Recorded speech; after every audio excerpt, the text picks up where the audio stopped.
देश की राजधानी दिल्ली में G20 का आयोजन हो रहा है। इसी बीच इस विश्व स्तरीय आयोजन का निमंत्रण पत्र चर्चा में आ गया था और अब तो विवादों में आ चुका है और राजनीति तेज हो चुकी है। बहस देश के नाम को लेकर शुरू हो गई है और दरअसल ये चर्चा द्रौपदी मुर्मू जो कि देश के राष्ट्रपति हैं, उनका एक निमंत्रण पत्र जिसमें राष्ट्रपति की ओर से ये पत्र G20 देशों के सम्मेलन में हिस्सा लेने आए हुए सभी देशों के प्रतिनिधियों को जो रात्रि भोज जो डिनर दिया गया है उस पत्र को लेकर के विवाद हुआ है, क्योंकि अंग्रेजी में प्रेसिडेंट ऑफ भारत लिख दिया गया है, जबकि भारत हमारे देश का है और संविधान में भी इसका जिक्र है।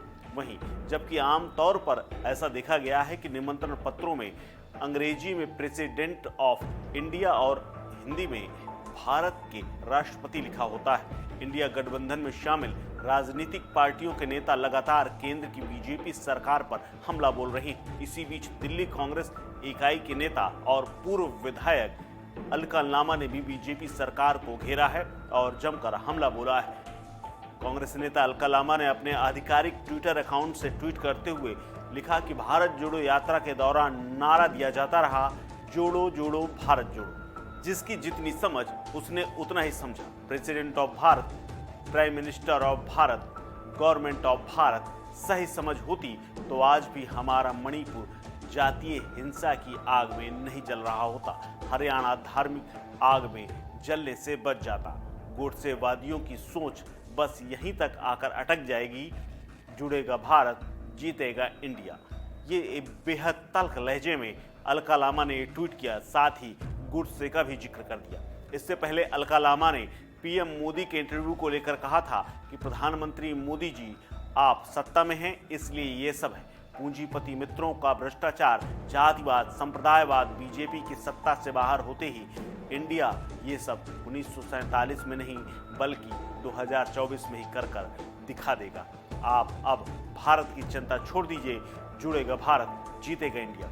दरअसल G20 शिखर सम्मेलन के दौरान विदेशी मेहमानों के लिए राष्ट्रपति भवन में डिनर रखा गया है।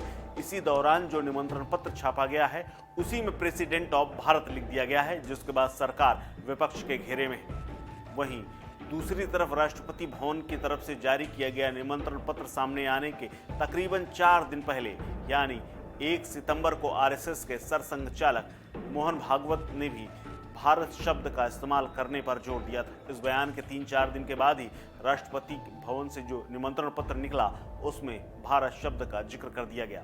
इसी के बाद पूरा मामला गरमाया हुआ है। इस मामले में दरअसल 2015 में भी ये मामला आया था। तब केंद्र सरकार ने सुप्रीम कोर्ट को बताया था कि देश को इंडिया की जगह भारत कहने की जरूरत नहीं है। केंद्रीय गृह मंत्रालय ने कोर्ट में बताया था कि देश के नाम के मुद्दे पर संविधान सभा में विस्तार से बहस हो चुकी है और अनुच्छेद 1 को सर्वसम्मति से स्वीकार किया गया था। ये भी कहा गया था कि भारत नाम संविधान के मूल ड्राफ्ट में शामिल नहीं है। संविधान सभा की चर्चाओं के दौरान भारत, भारत भूमि, Bharatvarsh, India that is Bharat और भारत दैट इज इंडिया पर विचार किया गया।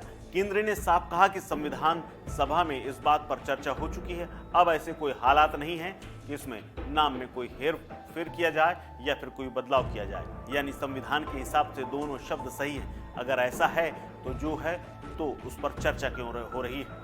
वहीं दूसरी तरफ जानकारों की माने तो इस नाम को लेकर के सिर्फ सियासत ज़्यादा हो रही है, जबकि इसका मूल वास्तविक और संविधान और सरकार से फिलहाल इसका कोई लेना देना नहीं है, यानी बात का बतंगड़ जरूर बनाया जा रहा है। इस खबर में फिलहाल इतना ही। अपडेट्स के लिए बने रहिए वन इंडिया हिंदी के साथ। नमस्कार।